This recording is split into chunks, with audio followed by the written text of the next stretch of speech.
Hello everyone.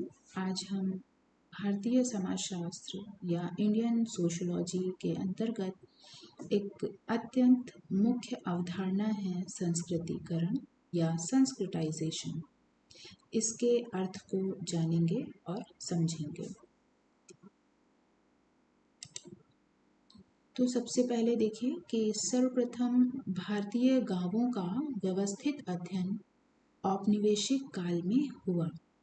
तो भारतीय समाज का या यूं कहें कि जो भारतीय गांव हैं उनका व्यवस्थित रूप में अध्ययन औपनिवेशिक काल में हुआ।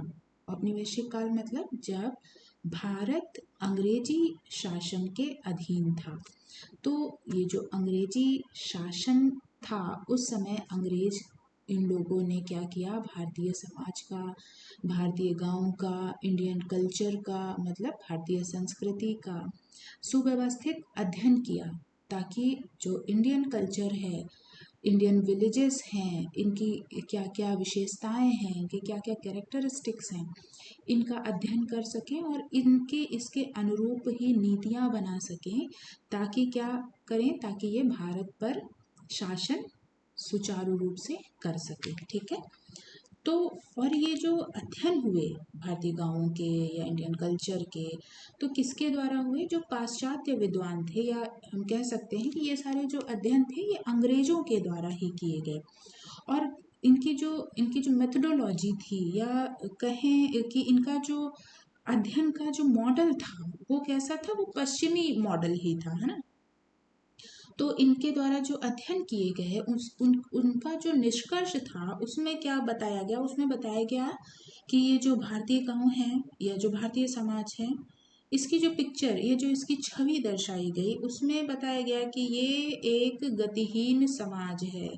मतलब ऐसा समाज है जिसमें किसी प्रकार की मोबिलिटी नहीं पाई जाती है, या अगर मोबिलिटी पाई भी जाती है तो उसकी मात्रा बहुत ही न्यून है, बहुत ही कम है ना। तो इसका जो कारण था वो यहाँ की जाति जो है, या जो हम कहें कि जो जाति संस्था का जो स्वरूप है उस समय था, वह अत्यंत कठोर था। मतलब ये जो जैसे हम कहें कि भारतीय समाज की एक प्रमुख विशेषता क्या है, तो जाति व्यवस्था है। और उस समय जब अंग्रेजों का शासन था उस समय ये जो जाति व्यवस्था है इसकी जो प्रकृति थी वो अत्यंत कठोर थी। तो इस आधार पर जो अंग्रेज थे, अंग्रेजी विद्वान थे, इन लोगों ने कहा कि यहाँ पर क्या है, ये जो समाज है ये एक गतिहीन समाज है। ठीक है। अब इसके पश्चात देखिए क्या हुआ। इसके पश्चात, है ना, ये वाली बात भी समझ गए होंगे कि भारतीय समाज तथा भारतीय गांवों को बंद तथा गतिहीन कहा गया। किसके द्वारा? ये जो अंग्रेजी विद्वान थे, जो पश्चिमी विद्वान थे उनके द्वारा। ठीक है। उसके बाद M.N. श्रीनिवास ने संस्कृतिकरण की प्रक्रिया के द्वारा स्पष्ट किया कि भारतीय समाज सांस्कृतिक आधार पर कुछ सीमा तक गतिशील है। इसको ऐसे समझेंगे, देखिए अभी तक क्या हुआ, अभी तक ये बात हो रही थी कि जो भारतीय समाज है वो बंद है, गतिहीन है। परंतु M.N. श्रीनिवास, इन्होंने भारतीय जाति व्यवस्था में स्थानीय जो परिवर्तन है ना, उसको स्पष्ट करने का प्रयास किया। जो पोजिशनल चेंज है या जो कल्चरल चेंज है उसको क्या किया, उसको स्पष्ट करने का प्रयास किया। और अपने अध्ययन के पश्चात बताया कि संस्कृतिकरण एक प्रक्रिया है जिसके द्वारा जाति व्यवस्था में परिवर्तन होता है। संस्कृतिकरण की प्रक्रिया भारतीय समाज में सामाजिक गतिशीलता का मुख्य आधार रही है। अब देखिए, जो पूर्व के अध्ययन थे वो बता रहे हैं कि जो भारतीय समाज है उनमें किसी प्रकार की कोई मोबिलिटी नहीं है। परंतु M.N. श्रीनिवास ने जब अध्ययन किया और अपने अध्ययन के आधार पर बताया कि ऐसा नहीं है, जो भारतीय समाज है उसमें भी सामाजिक गतिशीलता होती है, या जो जातिगत संरचना है उसमें कल्चरल चेंज होता है, और ये जो चेंज है या ये जो परिवर्तन है ये एक प्रक्रिया के माध्यम से होता है, और इसी प्रक्रिया को M.N. श्रीनिवास ने संस्कृतिकरण का नाम दिया, है ना। यहाँ तक बात आपको समझ में आ गई होगी। चलिए मूव करते हैं नेक्स्ट स्लाइड की ओर। अच्छा, अभी इसमें दो बातें और रह गई हैं। देखिए, ये मैंने यहाँ पे एक लिखा हुआ है पुस्तक religion and society among the Coorgs of South India. तो एम.एन. श्रीनिवास ने ये जो संस्कृतिकरण की अवधारणा है या ये जो शब्द है, कौन सा, संस्कृतिकरण या संस्कृताइजेशन, इस शब्द का सर्वप्रथम प्रयोग अपनी पुस्तक religion and society among the Coorgs of South India में किया था। ठीक है, इस पुस्तक में श्रीनिवास के द्वारा मैसूर, या जिसे हम वर्तमान में कर्नाटक राज्य के नाम से जानते हैं, उसके अंतर्गत रामपुरा गांव के कुर्ग लोगों के सामाजिक एवं धार्मिक जीवन में होने वाले परिवर्तनों का विश्लेषणात्मक अध्ययन किया गया था। ठीक है, इनका जो अध्ययन था वो कैसा था, एनालिटिकल था। तो यहाँ पर दो बातें याद रखने वाली हैं कि जो इनकी पुस्तक है कौन सी है, religion and society among the Coorgs of South India. इस पुस्तक में इन्होंने सबसे पहली बार संस्कृताइजेशन का कॉन्सेप्ट दिया था या इस शब्द का सर्वप्रथम प्रयोग किया था। और इन्होंने अध्ययन कहाँ किया था, मैसूर, हाँ, वहाँ के कौन से गांव, रामपुरा, और कौन से लोगों पर किया था, कुर्ग लोगों पर, है ना। उसके बाद देखिए इनकी एक दूसरी पुस्तक है social change in modern India. तो इन्होंने इस पुस्तक में social change in modern India में जो संस्कृतिकरण की अवधारणा है इसको फिर विस्तार से और समझाया है। ठीक है, तो ये जो दोनों पुस्तकें हैं इसमें एम.एन. श्रीनिवास ने संस्कृतिकरण की बात की है। चलिए मूव करते हैं हम नेक्स्ट स्लाइड की तरफ। तो ये देखिए, ये हैं कौन, ये हैं एम.एन. श्रीनिवास, जो कि हमारे समाजशास्त्र विषय के अंतर्गत बहुत ही ख्याति प्राप्त प्रसिद्ध हस्ताक्षर हैं। और ये इनकी दोनों बुक्स का कवर पेज है। देखिए ये कौन सी, जो पहली पुस्तक है मैंने बताया था, religion and society among the Coorgs of South India. इस पुस्तक में इन्होंने क्या किया था, इस पुस्तक में इन्होंने संस्कृताइजेशन का जो कॉन्सेप्ट है ना, उसको दिया था। उसके बाद social change in modern India, ये इनकी दूसरी पुस्तक है, और इस पुस्तक में इन्होंने क्या किया, जो कॉन्सेप्ट दिया था संस्कृताइजेशन का उसको विस्तार से व्याख्यायित किया है, उसको विस्तार से समझाया है कि व्हाट इज संस्कृताइजेशन या संस्कृतिकरण क्या होता है। ठीक है, चलिए मूव करते हैं नेक्स्ट स्लाइड की तरफ। तो एम.एन. श्रीनिवास के अनुसार एम.एन. श्रीनिवास ने संस्कृताइजेशन को कुछ इस प्रकार परिभाषित किया है। एम.एन. श्रीनिवास कहते हैं कि संस्कृतिकरण वह प्रक्रिया है जिसके द्वारा कोई निम्न जाति या कोई जनजाति अथवा कोई अन्य समूह किसी उच्च, बेटा ये उच्च है ना, उच्च और प्रायः द्विज जाति की दिशा में अपने रीति रिवाजों, कर्मकांडों, विचारधारा और जीवन पद्धति को बदलता है। ठीक है, इसको ऐसे समझिए कि जब श्रीनिवास अध्ययन कर रहे थे, कहाँ का, मैसूर, है ना, अभी पिछली स्लाइड में हमने देखा है। तो जब श्रीनिवास अध्ययन कर रहे थे तब इन्होंने पाया कि जो निम्न जाति के लोग हैं वो ब्राह्मणों की कुछ प्रथाओं को अपनाने लगे हैं तथा अपनी स्वयं की खराब आदतों जैसे शराब पीना, मांस मछली खाना, है ना, आदि छोड़ने लगे हैं। तो वे ब्राह्मणों की भोजन संबंधी आदतों, उनके जीवन शैली, उनकी वेशभूषा तथा पूजा पाठ संबंधी कर्मकांडों को अपना रहे थे। ताकि क्यों अपना रहे थे, देखिए एम.एन. श्रीनिवास ने बताया है कि ये जो निम्न जाति के लोग हैं ये ब्राह्मणों की जो जीवन शैली है या जो उनकी हम कह सकते हैं जो कर्म कांड है ना, उनको इसलिए अपना रहे थे ताकि समाज में स्वयं की निम्न प्रतिष्ठा को ब्राह्मणों की उच्च प्रतिष्ठा के अनुरूप ही उठाया जा सके। क्योंकि समाज में उस समय जब एम.एन. श्रीनिवास अध्ययन कर रहे थे तो ब्राह्मणों की प्रतिष्ठा कैसी थी, सर्वोत्तम थी, है ना, सबसे अधिक थी। तो इसीलिए जो निम्न जाति के लोग थे वो भी क्या चाहते थे कि स्वयं को कैसा बना लें, ब्राह्मणों की तरह बना लें। ठीक है, तो इस प्रक्रिया को M.N. श्रीनिवास ने ब्राह्मणीकरण कहा।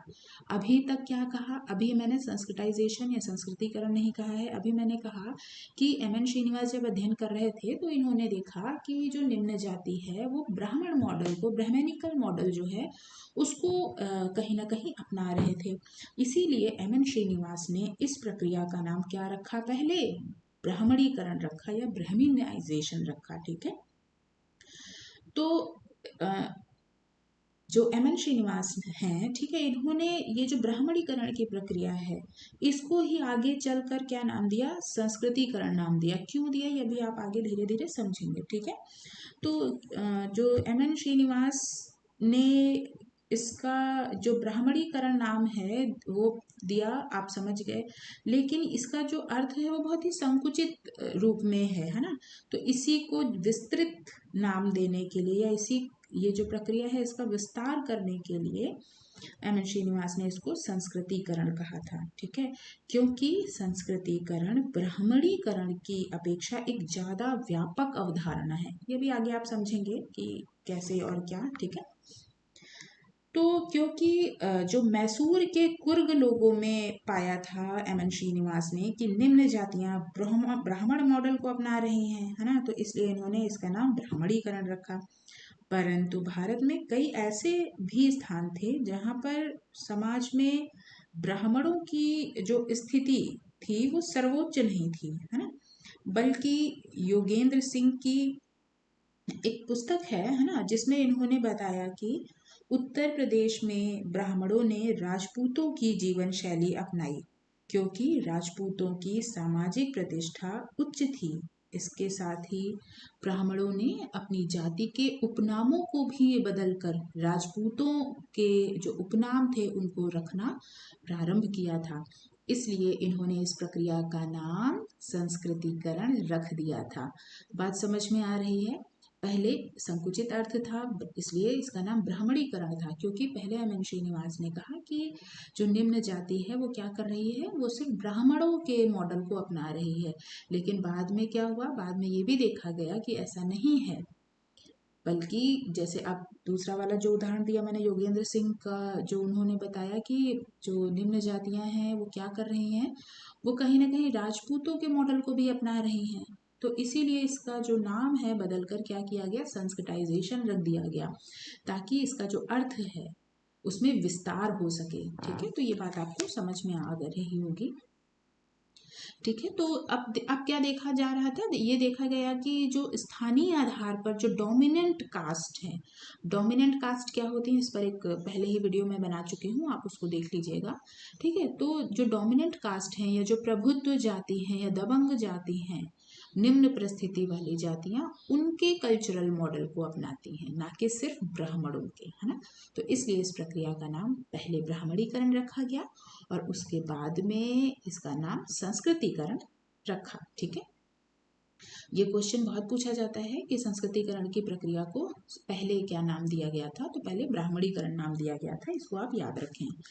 तो 2-3 पीढ़ियों तक दावा करने पर समाज द्वारा स्वीकृति मिलती है और कभी कभी ऐसा भी संभव है कि स्वीकृति ना भी प्राप्त हो। मतलब जो निम्न जातियां हैं वो किसी डोमिनेंट कास्ट की जो इनका जो कल्चर है ना, उसको, इनका जो कल्चरल मॉडल है उसको अपनाती हैं और 2-3 पीढ़ियों तक दावा करती हैं कि मैं उसी जाति से हूँ। लेकिन कभी कभी क्या होता है, समाज द्वारा इनको स्वीकृति मिलती भी है और कभी कभी स्वीकृति नहीं भी प्राप्त होती है। तो इस प्रकार हमने देखा कि पूर्व में श्रीनिवास ने ब्राह्मणवादी आदर्श पर अनावश्यक बल दिया था तथा क्षत्रिय और वैश्य की उपेक्षा की थी, परंतु बाद में इसमें संशोधन करते हुए संस्कृतिकरण को इस प्रकार परिभाषित किया। इसकी परिभाषा यही है। किस प्रकार परिभाषित किया? कि संस्कृतिकरण वह प्रक्रिया है जिसके द्वारा कोई निम्न जाति या कोई जनजाति अथवा कोई अन्य समूह किसी उच्च और प्रायः द्विज जाति की दिशा में अपने रीति रिवाजों, कर्मकांडों, विचारधारा और जीवन पद्धति को बदलता है। ठीक है, तो ये बात आपको समझ में आ गई होगी। चलिए नेक्स्ट स्लाइड की तरफ चलते हैं। देखिए ये कुछ और परिभाषाएं हैं। ये योगेंद्र सिंह संस्कृतिकरण को परिभाषित करते हैं कि संस्कृतिकरण से अभिप्राय वैसे वास्तविक या इच्छित सांस्कृतिक गतिशीलता से है, जो स्थापित बृहत संस्कृति तथा जातीय सामाजिक स्तरण के ढांचे के अंतर्गत होता है। ये महत्वपूर्ण परिभाषाएं हैं, इनको आप याद कर लीजिए, परीक्षा की दृष्टि से भी ये महत्वपूर्ण है। नेक्स्ट किसकी परिभाषा है? आंद्रे बेते। आंद्रे बेते कहते हैं कि संस्कृतिकरण को ऐसी प्रक्रिया के रूप में परिभाषित किया जा सकता है जिसके द्वारा एक जाति या व्यक्तियों का समूह उच्च जातियों की परंपरा से चली आ रही जीवन शैली को अपनाकर सामाजिक पदानुक्रम में ऊपर उठता है। बेटा ये ऊपर में बड़ा ऊ होगा, है ना, ऊपर उठता है। आप इसे करेक्ट कर लीजिएगा, कभी कभी टाइपिंग एरर हो जाते हैं। चलिए नेक्स्ट स्लाइड क्या है? तो ये आप समझ ही रहे होंगे कि श्रीनिवास ने संस्कृतिकरण की प्रक्रिया को प्रारंभ में ब्राह्मणीकरण नाम दिया था। जैसा कि हम पहले समझ चुके हैं कि जो ब्राह्मणीकरण नाम दिया था वो क्यों दिया था, और फिर बाद में इस प्रक्रिया को इन्होंने संस्कृतिकरण का नाम दिया, और क्यों दिया हम ये भी समझ चुके हैं। ठीक है, उसके बाद देखिए, संस्कृतिकरण की प्रक्रिया के अंतर्गत श्रीनिवास संदर्भ समूह के क्षेत्र को विस्तृत करते रहे हैं। संदर्भ समूह ये एक इम्पॉर्टेंट है। संदर्भ समूह की अवधारणा किसके द्वारा दी गई है? रॉबर्ट मर्टन के द्वारा। ठीक है, तो इसका प्रयोग इन्होंने किसमें किया है? संस्कृतिकरण में भी किया है। संदर्भ समूह को हम इस प्रकार समझ सकते हैं, देखिए एक समूह होता है जिसके हम सदस्य होते हैं, है ना, उसको हम कहते हैं सदस्यता समूह। दूसरा क्या है? गैर सदस्यता समूह। और ये जो गैर सदस्यता समूह है, ये वैसा समूह है जिसके हम सदस्य बनना चाहते हैं। फॉर एग्जाम्पल, जब कोई निम्न जाति है तो वो जो निम्न जाति है उसकी जो मूल जाति है वो उसका कौन सा समूह है? सदस्यता समूह है। और जिस मॉडल को, जिस जाति के मॉडल को वो अपनाना चाहता है, चाहे वो ब्राह्मणीकरण वाला मॉडल हो, मतलब ब्राह्मण मॉडल हो, है ना, या वो क्या है, राजपूत मॉडल हो, ठीक है, तो उनको ये वाले जो हैं समूह, उसका वो निम्न जाति का जो जो व्यक्ति हैं वो उसके सदस्य नहीं हैं और उसकी सदस्यता को बढ़ाना चाहते हैं। तो इसीलिए ये जो गैर सदस्यता समूह होता है इसे ही हम कहते हैं संदर्भ समूह। ऐसा समूह हम जिसके सदस्यता प्राप्त करना चाहते हैं। ठीक है, फिर देखिए, योगेंद्र सिंह ने संस्कृतिकरण की प्रक्रिया को विचारधारा को ग्रहण करने वाली प्रक्रिया कहा है। किसने? योगेंद्र सिंह ने। और उसके बाद हेराल्ड गूल्ड के अनुसार संस्कृतिकरण एक प्रकार का विरोधी तथा प्रतिस्पर्धात्मक आंदोलन है। अब इन्होंने देखिए कितनी बड़ी बात कही है ना, ठीक है, इसको थोड़ा सा हम समझते हुए चलेंगे कि देखिए, हेराल्ड गूल्ड ने क्या कहा है कि संस्कृतिकरण क्या है? एक प्रतिस्पर्धात्मक आंदोलन है। ठीक है, क्योंकि संस्कृतिकरण की प्रक्रिया से परंपरागत जाति व्यवस्था का समर्थन नहीं हो रहा है, बल्कि एक लंबे समय से चली आ रही विरोधी भावना का प्रकटीकरण है। क्योंकि इसमें क्या हो रहा है, जो निम्न जातियां वो कहीं ना कहीं उनकी जो सोशल स्टेटस है उसको ऊपर उठाना चाह रहे हैं और दूसरी जाति का जो मॉडल है उसको अपना रहे हैं। ठीक है, तो इसमें कहीं ना कहीं प्रतिस्पर्धा है अपने स्टेटस को ऊपर उठाने की। उसके बाद देखिए क्या है, संस्कृतिकरण को एक प्रत्याशी समाजीकरण की प्रक्रिया कहा जा सकता है। ओके, स्लाइड चेंज कर लेते हैं हम। संस्कृतिकरण को एक प्रत्याशित समाजीकरण की प्रक्रिया कहा जा सकता है। प्रत्याशित समाजीकरण या एंटीसिपेटरी सोशलाइजेशन, इसका तात्पर्य क्या होता है? इसका तात्पर्य ये होता है कि हम जिस समूह की सदस्यता को ग्रहण करना चाहते हैं या जिस परिस्थिति को प्राप्त करना चाहते हैं उसकी जो निर्धारित भूमिकाएं हैं उसको पूर्व में ही अपनाने लगे। फॉर एग्जाम्पल, यदि आप एक शिक्षक बनना चाहते हैं, ठीक है, तो आप शिक्षक बनने के पहले ही अपने अंदर उन गुणों को समाहित कर लें या आत्मसात कर लें जो एक शिक्षक होने के नाते आपके अंदर होने चाहिए। तो ऐसे गुणों को प्रत्याशित समाजीकरण कहा जाता है। एक और एग्जांपल से समझ लीजिए, मान लीजिए कोई लड़की है ना, उसकी शादी होनी है, तो अभी शादी हुई नहीं है, लेकिन फिर भी उसके घर वाले क्या कहते हैं, अरे तुम बहू बनने वाली हो, है ना, किसी के घर की, तो तुमको ये चीज़ें आनी चाहिए। मतलब उन भूमिकाओं को पहले ही सीखना जो आपको किसी परिस्थिति को प्राप्त करने पर उनका निर्वहन करना हो। ठीक है, तो इसे हम कहते हैं प्रत्याशित समाजीकरण। तो अब देखिए, संस्कृतिकरण की प्रक्रिया में निम्न जातियां क्या कर रही हैं, जो जिस जाति के मॉडल को वो अपना रही हैं, अभी उनको समाज द्वारा स्वीकृति नहीं प्राप्त हुई है कि वो उस पर्टिकुलर जाति की हैं, लेकिन उसके पहले ही वो क्या कर रही, 2-3 पीढ़ियों तक प्रत्याशित समाजीकरण की प्रक्रिया को अपना रही हैं। उनके जो मॉडल है, जो संदर्भ समूह है, उसके अनुरूप व्यवहार कर रही हैं, है ना। उसके बाद देखिए, संस्कृतिकरण की प्रक्रिया को पर संस्कृति ग्रहण प्रक्रिया का भी एक विशिष्ट रूप माना जा सकता है। पर संस्कृति ग्रहण का मतलब ये होता है कि किसी दूसरे समूह की संस्कृति को ग्रहण करना। तो संस्कृतिकरण की प्रक्रिया में भी यही हो रहा है कि जो संदर्भ समूह है, निम्न जातियां क्या कर रही हैं, उसकी संस्कृति को अडॉप्ट कर रही हैं। ठीक है, उसके बाद देखिए, संस्कृतिकरण एक जटिल प्रक्रिया है। जितना सुनने में लगता है कि ये एक आसान प्रक्रिया है, परंतु यह एक आसान प्रक्रिया, एक सरल प्रक्रिया नहीं है, बल्कि एक जटिल प्रक्रिया है ना, एक कठिन प्रक्रिया है। क्योंकि ये जो प्रक्रिया है, ये 2-3 पीढ़ियों तक चलने वाली प्रक्रिया है। ठीक है, तो संस्कृतिकरण की प्रक्रिया जितनी सहज मालूम होती है, उतनी है नहीं। यह एक जटिल प्रक्रिया है, क्योंकि समाज का वह विशेष जाति वर्ग जिनका परंपरा से व्याप्त जातिगत व्यवस्था में निहित स्वार्थ होता है, वे इस प्रक्रिया का भरपूर विरोध करते हैं।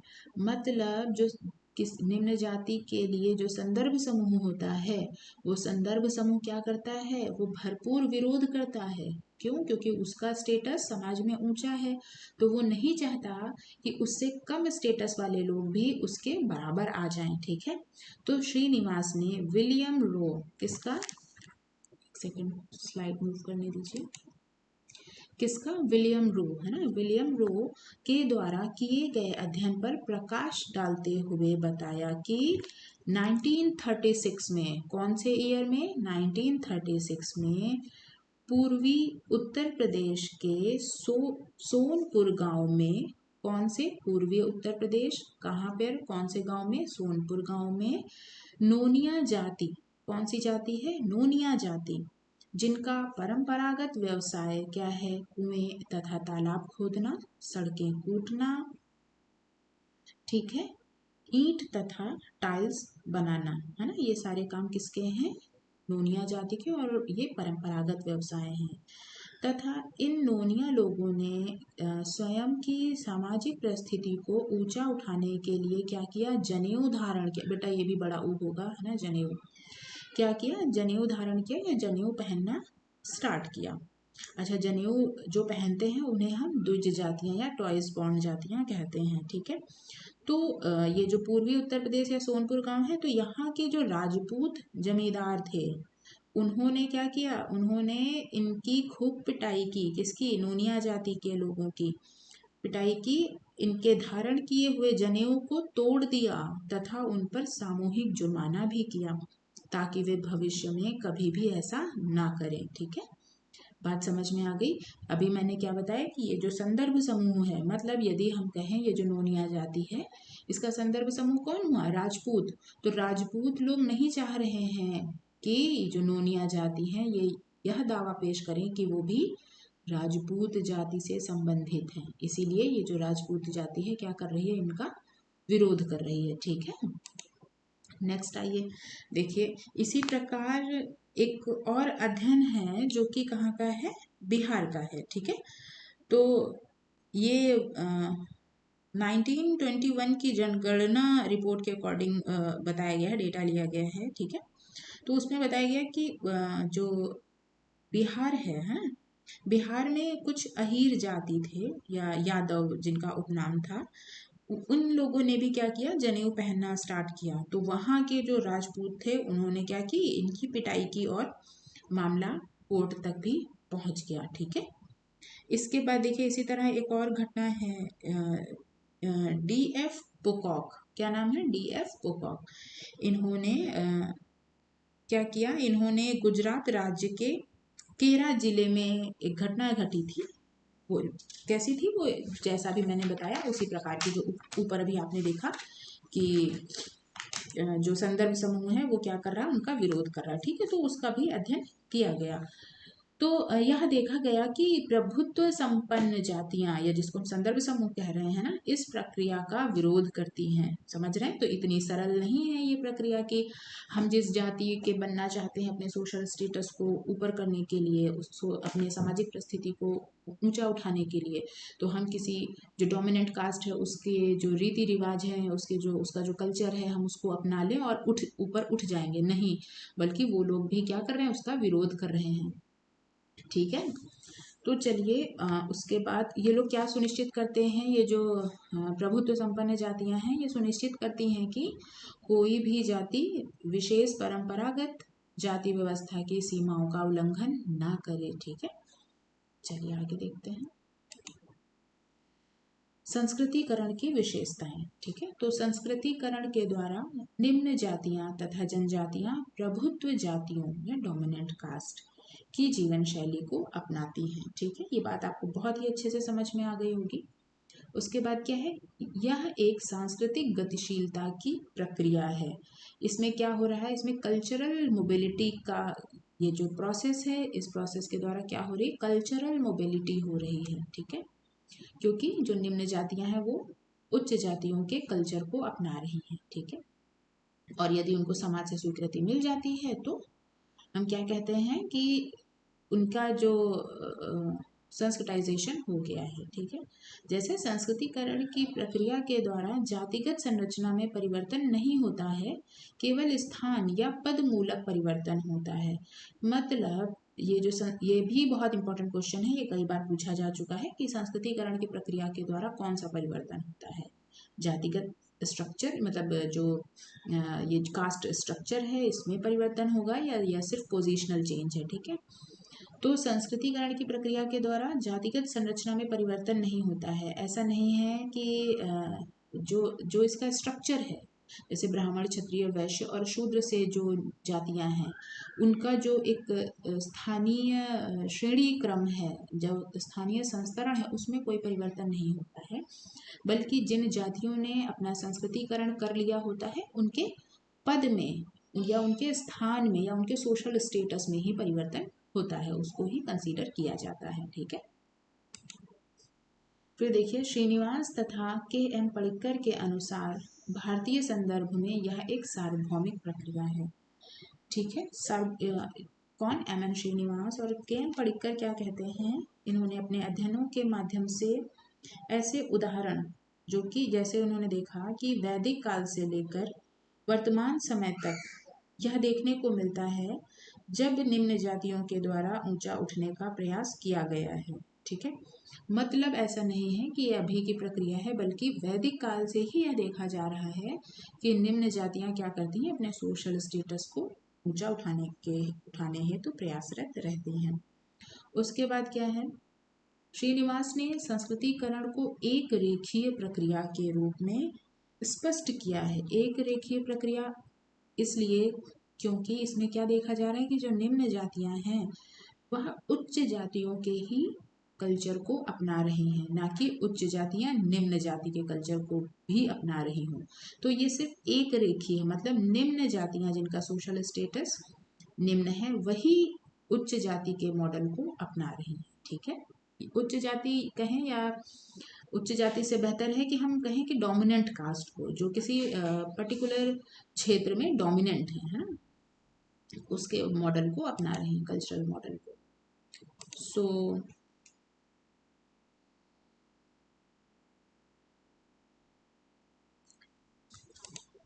So thank you so much. I hope आपको ये संस्कृताइजेशन का जो कॉन्सेप्ट है बहुत अच्छे से समझ में आ गया होगा। सो आपको यदि मेरे द्वारा बनाए गए कंटेंट अच्छे लग रहे हैं, समझ में आ रहे हैं, तो इस चैनल को लाइक करें, शेयर करें एंड सब्सक्राइब भी करें।